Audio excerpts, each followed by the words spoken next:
సరే ఈ రోజులో ఎలాంటి డైట్ తీసుకోవాలి? చాలామంది సోషల్ మీడియా, ఇన్‌స్టా, ఫేస్‌బుక్ చూసి రకరకాల ఏ ఫుడ్ తినాలి, ఎలా డైట్ ప్లాన్ చేసుకోవాలి, ఏది తినాలి రకరకాలుగా ఎవరికి వచ్చినట్లు చెప్తున్నారు. అసలు ఎలాంటి ఫుడ్ అనేది గుడ్ ఫర్ హెల్త్ సార్? సాధారణంగా ఆహారపు అలవాట్ల విషయానికొస్తే రకరకాల అపోహలుంటాయి. మనం గుర్తుపెట్టుకోవాల్సింది ఆహారంలో ఏమి తినాలి, ఎంత తినాలి, ఎప్పుడు తినాలనేది. ఏమి తినాలనే విషయంలో మనం ఏ రకమైన ఆహారం తిన్నా గాని కూడా అల్టిమేట్‌గా అది లోపలికి వెళ్ళాక కార్బోహైడ్రేట్స్, ప్రోటీన్స్ మరియు ఫ్యాట్‌గా మారుతుంది. అంటే పిండి పదార్థాలు, మాంసకృతులు, కొవ్వు పదార్థాలుగా మారుతుంది. వీటితో పాటుగా కొన్ని విటమిన్స్ మరియు మినరల్స్ కూడా ఉంటాయి. సో ఎప్పుడైనా సరే ఐడియల్ డైట్ అనేది ప్రోటీన్ రిచ్, లో కార్బోహైడ్రేట్స్, మోడరేట్ ఫ్యాట్ డైట్. ఇది ఎప్పుడైనా సరే ఐడియల్ డైట్. అండ్ ఈ డైట్ కూడా ప్రాక్టికల్గా ఉండాలి. అంటే మనం కొన్ని రోజుల పాటు ఒక రకమైన ప్యాటర్న్కి అలవాటు పడి మళ్ళీ ఇంకొక దానికి మారడం ఇట్లా కాకుండా ఎప్పటికీ కూడా ఫ్లెక్సిబుల్గా దాన్ని మార్చుకోగలిగేటట్టుగా ఉండాలి. సో దాంట్లో మనకి హై ప్రోటీన్ అంటే ఏంటి, ఒక వ్యక్తి ఎన్ని కిలోగ్రాములు అయితే బరువు ఉంటారో అన్ని గ్రాముల ప్రోటీన్ పర్ డే ఉండాలి. అంటే 60 కేజీల వెయిట్ ఉన్నటువంటి వ్యక్తి మినిమం 60 గ్రాముల ప్రోటీన్ అనేది ఉండాలి అతని డైట్లో పర్ డే. సో ఇక్కడ మనకి ఎప్పుడన్నా సరే ఉండేటువంటి ఒక అపోహ, ప్రోటీన్ అనేది కేవలం నాన్ వెజ్లోనే ఉంటుంది, వెజ్లో దొరకదు అని చెప్పేసి. అది కరెక్ట్ కాదు. నాన్ వెజ్ విషయానికి వచ్చేసరికి ప్రోటీన్ పరంగా గుడ్ సోర్సెస్ మీట్ అంటే చికెన్ కానీ, ఫిష్ కానీ, ఎగ్ కానీ ఇట్లాంటివి.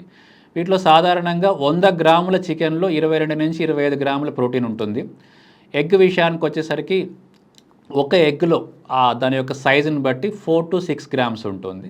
ఫిష్లో కూడా అప్రాక్సిమేట్గా 100 గ్రామ్స్ ఆఫ్ ఫిష్లో 25 గ్రామ్స్ ఆఫ్ ప్రోటీన్ ఉంటుంది. వెరాజ్ వెజిటేరియన్స్కి, వెజ్ సోర్సెస్కి వచ్చేసరికి గుడ్ సోర్సెస్ ఆఫ్ ప్రోటీన్ అనేది మీల్ మేకర్ అంటే మనం సోయా చంక్స్ అంటాం అవి. సో దీంట్లో 100 గ్రామ్స్ ఆఫ్ సోయా చంక్స్లో 52 గ్రామ్స్ ఆఫ్ ప్రోటీన్ ఉంటుంది. దీంతో పాటుగా మన పన్నీర్ కానీ, పల్సెస్ అంటే పప్పు ధాన్యాలు, వీటిల్లో ముఖ్యంగా రాజ్మా కానీ, శనగలు కానీ, కాబూలీ చెన ఇట్లాంటి వాటిల్లో, దాంతోపాటుగా కందిపప్పు, పెసరపప్పు ఇట్లాంటి వాటిల్లో కూడా మనకి ప్రోటీన్ అనేది అబండెంట్గా ఉంటుంది.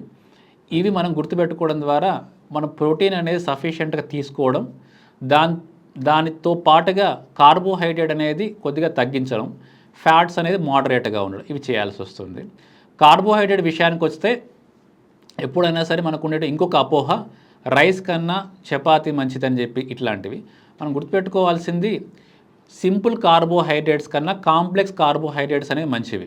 అంటే రైస్ కన్నా కూడా మనకు తృణధాన్యాలు లైక్ మిల్లెట్స్ అనేవి వాటిలో ఫైబర్ కంటెంట్ ఎక్కువ ఉండడము, గ్లైసెమిక్ ఇండెక్స్ కూడా తక్కువ ఉండడం వల్ల షుగర్ వెంటనే పెరగదు దాంట్లో.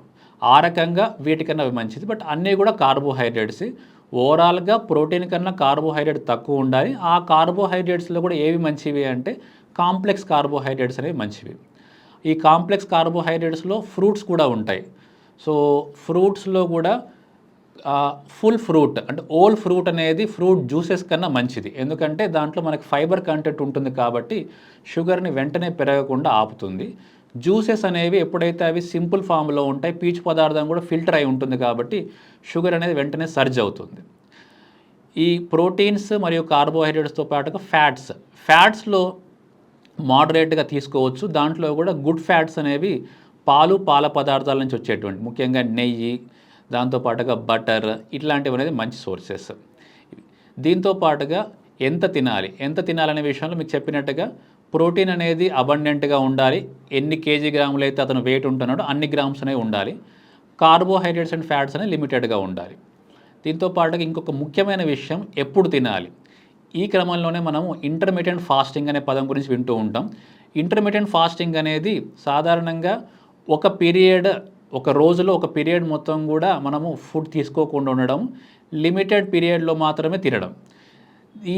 దీంట్లో కూడా రకరకాల స్కూల్స్ ఆఫ్ థాట్స్ ఉంటాయి. అంటే వారంలో 5 రోజుల పాటు తినడం, 2 రోజుల పాటు ఫాస్టింగ్లో ఉండడము, రోజులో 16 గంటలు తినకుండా ఉండడం, 8 గంటలు తినడం ఇట్లాంటివి ఉంటాయి.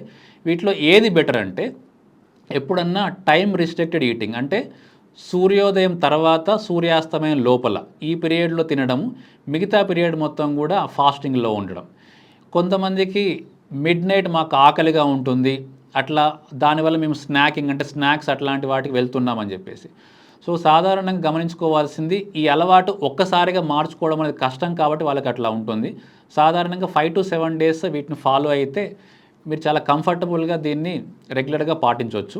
ముఖ్యంగా ఇంకొకటి మనకి దాహాన్ని కూడా మనం ఆకలిలాగా భావించడం వల్ల కూడా మనం ఇట్లా తింటుంటాం స్నాక్స్ అనేవి. సో మిడ్ నైట్ అట్లాంటివి ఉన్నప్పుడు మనము లిక్విడ్ ఫామ్లో ఉండే వాటర్ కానీ అలా కాకుండా గ్రీన్ టీ కానీ ఇట్లాంటి వాటికి వెళ్ళడం అలవాటు అయ్యేంత వరకు అది బెటర్ అలవాటు. విన్నర్ కదండి, మంచి ఆరోగ్య నియమాలు పాటిద్దాం, మన మంచి ఆరోగ్యాన్ని కాపాడుకుందాం. థ్యాంక్ యూ సో మచ్ అండి.